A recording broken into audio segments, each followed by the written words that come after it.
Hello and welcome to the show. On today's Nurburgring challenge, I've got the Formula E car. Now, normally for this challenge, I take a car around the Nurburgring in an attempt to beat its real-life lap time. But in the case of the Formula E, as far as I'm aware, the car hasn't gone around the Nurburgring. However, I do have a target time in mind. Toyota took basically a radical chassis and strapped some electrical bits in and set a record for an electric car at the Nürburgring of 7 minutes 22.3, which I am now going to try and beat. It's certainly plausible. The Formula E starts off at the top of A-Class. I'm running this car here completely standard. The ACR Viper I took out last time with its sport tyres also ended up towards the top of A-Class, and the Viper did a 7 minutes 11. So it's certainly a plausible lap time target. I don't expect this to be as quick as the Viper. It does not have the straight line speed.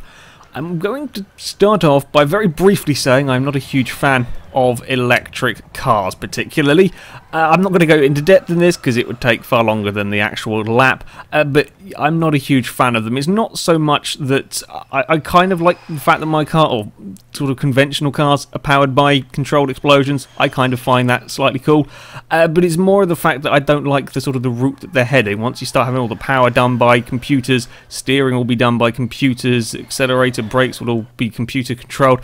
So you start going down the route of having driverless cars, and I don't particularly like that.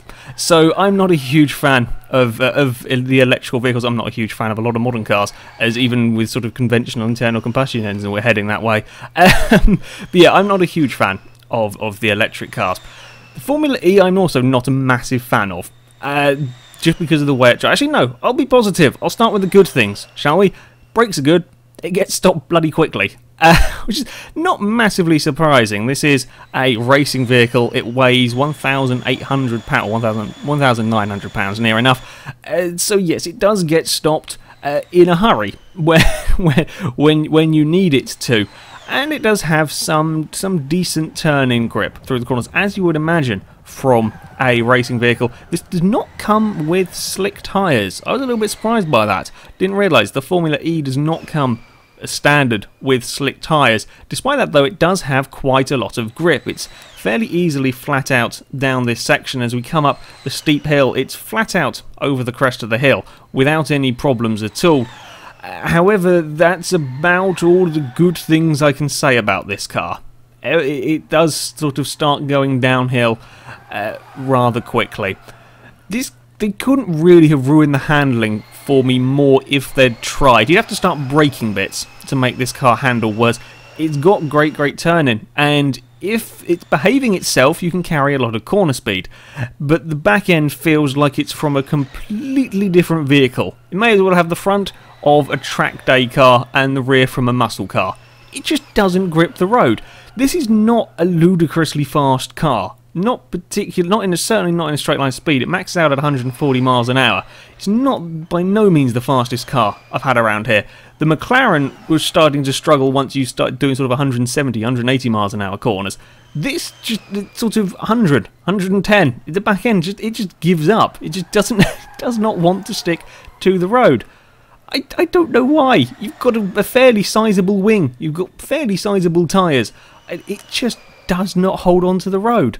It's absolutely atrocious to try and drive this car. As I said, turn-in is fantastic, and if the back end of the car is wanting to cooperate through a corner, you can carry quite a lot of corner speed. But if it isn't, it's just horrible. There are some scratches on the car. I can't figure out where on earth they came from. I never hit the wall. I think I might have clonked a curb fairly heavily. It could have even been at the carousel. That they were done on one of the warm-up laps. I couldn't find the point at which it which it did it. I think it must have been done on a curb.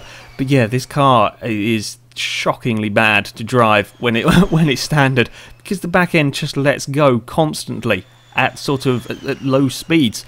I wasn't expecting that from this car particularly. I mean, the things like the Radical, the Aerial Atom, they have this problem, but it's often at much higher speeds. This does it just near enough constantly. It's not the most powerful of cars, 268 horsepower, not particularly torquey, 111 torques. It's just horrible to drive. I really don't like this car as a as a sort of as a track racing vehicle, which is actually what it is. I would have to fiddle around if I was to race this seriously. I'd have to fiddle around with the suspension and setups quite a lot to be happy with it. Carousel it really didn't like. I had real problems getting this car to actually take the carousel properly, partly to do with the sort of just the horrible oversteer of the vehicle. I did get it okay on this lap. I had quite a few problems though getting the car to actually turn into that corner without it doing something funny.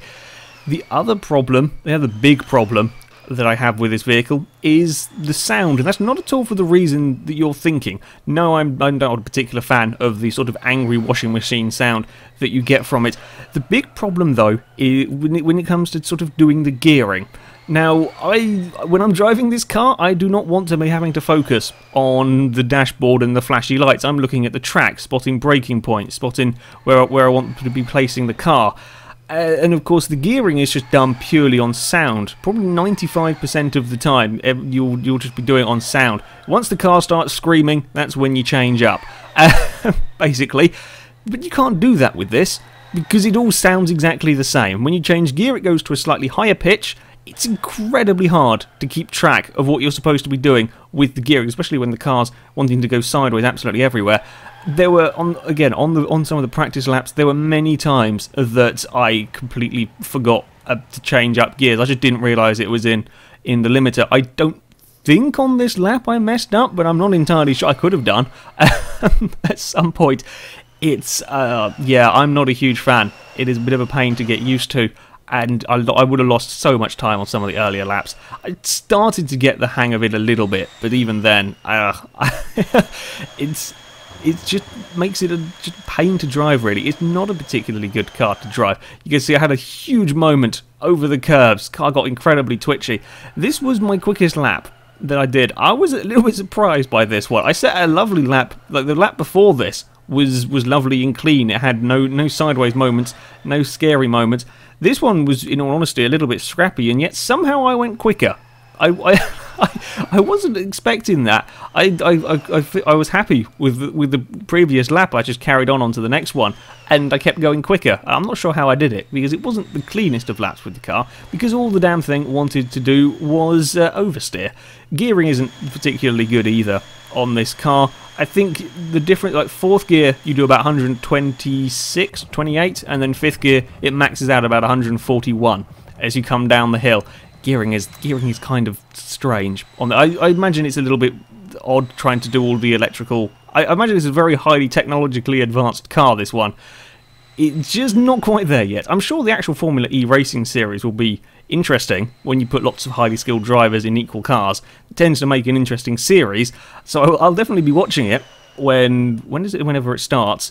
But the car is just not that nice to drive. It really isn't. As we come into the final sector with the Formula E, I managed to keep it pointing the right way the entire way around the Nurburgring as it crosses the line. Yeah, it's a really tough car to get used to, this one. Certainly not one I would recommend for people as sort of beginners to get used to sort of the faster cars. Don't go for this one. Go for the Mazda F2000 thing, or even the Formula Ford. This is a really, really tough car to drive, I find anyway, because of the horrendous oversteer problems. Anyway, on to the lap times. My target was a 7:22. I managed to do a 7 minutes 16.7. If this car had better straight line speed, it would be phenomenal. It would have lost an awful lot of time down that very long straight where it sits at 140 the entire way. But I was actually surprised that I got quite that quicker a time out of the vehicle. As I said, I really did have a struggle with this car to keep it all together. But it beat the time. It is the fastest electric car to go around the Nurburgring, which I'm kind of pleased of. I'm pleased I managed to get it around and didn't have too many humongous crashes. So yeah, there we go. That is it for this one. I shall put the onboard footage up after this if you wish to stay around and watch it. However, that is it from me. So thank you very much for watching, and until next time, a goodbye.